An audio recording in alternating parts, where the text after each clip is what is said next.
Hey, so today we are talking about your entire mindset along your natural hair journey. And I really just want to discuss today in this video about how that journey of love and self acceptance can kind of look. So let's get into it. So for years, society has really placed obviously an unrealistic standard of beauty amongst every single woman that exists on this planet.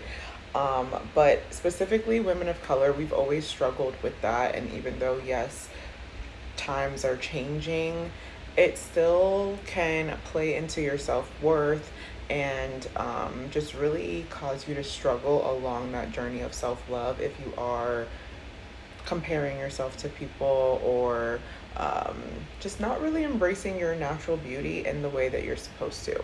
So, in this video, I'm going to go over 3 things that you can do to just kind of support you along your journey. Okay.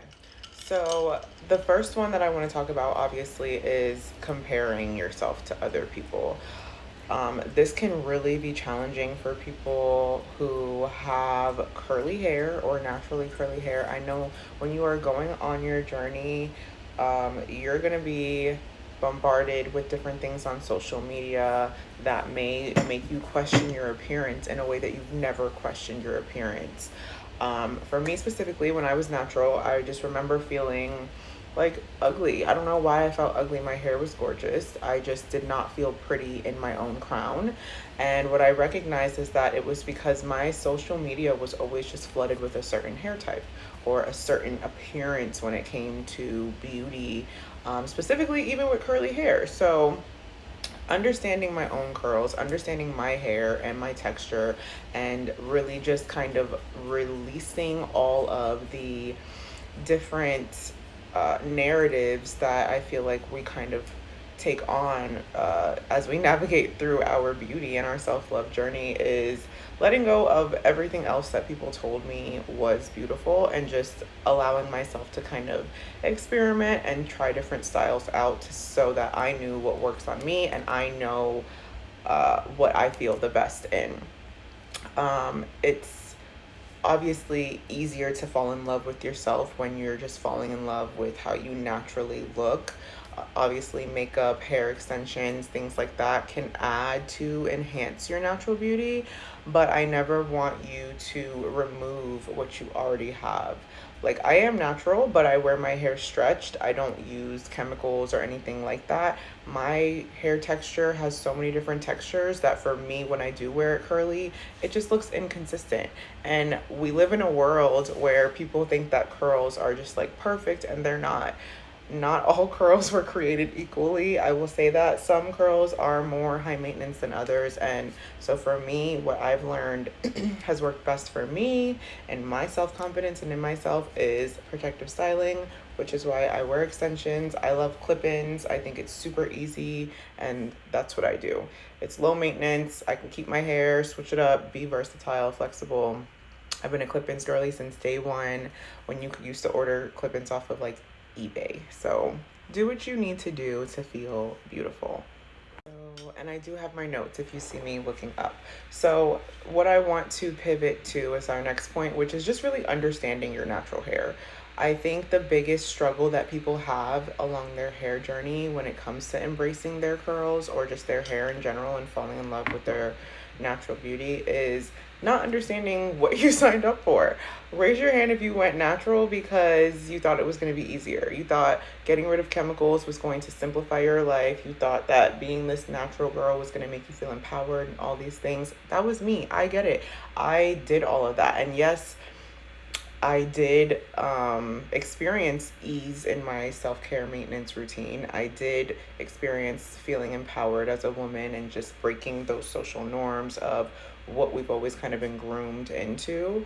And then also, I just feel like and I did have confidence in myself, but it wasn't always.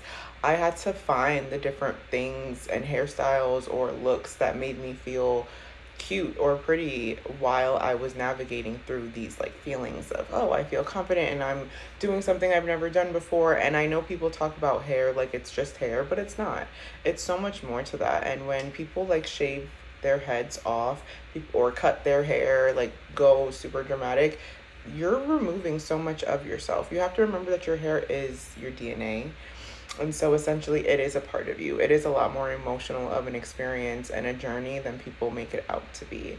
So I just want to say that it is essential for you to celebrate your hair in all the ways that it is, and just learn the best ways to care for your hair. So that is finding the right products and ingredients, really being able to focus on nourishing your hair and not so much about what it looks like. If your hair is unhealthy but styled in a nice way, it's still unhealthy, damaged hair. So I feel like really just learning the right like techniques and the right maintenance routines to get you to your goals, because your goal of the journey, like your journey should have a goal. So as long as all those things are adding up to that, you're going to be great, and it's going to be a lot more easy than it would be if you didn't have all those things set up. My last tip is, along this journey, you really just have to have self-love and acceptance and understanding for yourself. Give yourself grace, give yourself time, and being able to recognize that it's a process, it's a journey, it's not a race, it's a marathon. It's not ever going to be over until you decide you no longer want to care about your hair. But I would say that being able to truly embrace your natural hair and love yourself through your hair, I would say the essential things would be, again, to just really understanding what makes you feel beautiful on the inside and out.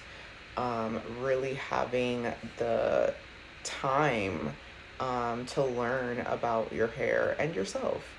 And then also just kind of surrounding yourself with people that speak positively about their hair journey, people that speak positively about themselves and like their appearance. Don't surround yourself with negativity, because sometimes when someone's projecting, you take that on as your own, and you'll be like, "Oh my God, my hair's so ugly." If she thinks her hair is ugly, "Oh my God, what about me?" Or just whatever. As humans, we do that, and it is not beneficial to us in any way. So I really just want you to recognize that your self-worth comes from taking the time to really just get to know yourself on the inside and embracing those natural features and textures and appearances that make up who you are.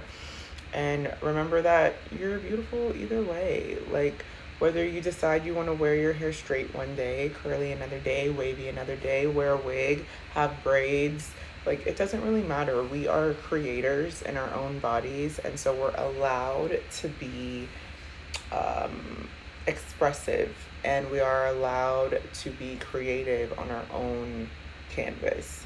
So I just wanted to share this with you in hopes that it supports somebody along their journey and just kind of releases a weight or burden. And just remember that we're here to support one another in this community. We're not here to tear each other down. So if you liked this video, definitely give it a thumbs up, like it, comment your favorite word of advice or your best piece of advice to someone along their natural hair journey. Comment below. I would love to see your words of encouragement, and stay tuned for the next video. And also, if you are interested in working with me, I do offer consulting services for hair care specifically, but really anything in the beauty industry. I'm full of knowledge, so whether it's a technique, a tool, or a product, I'm your girl. Just let me know.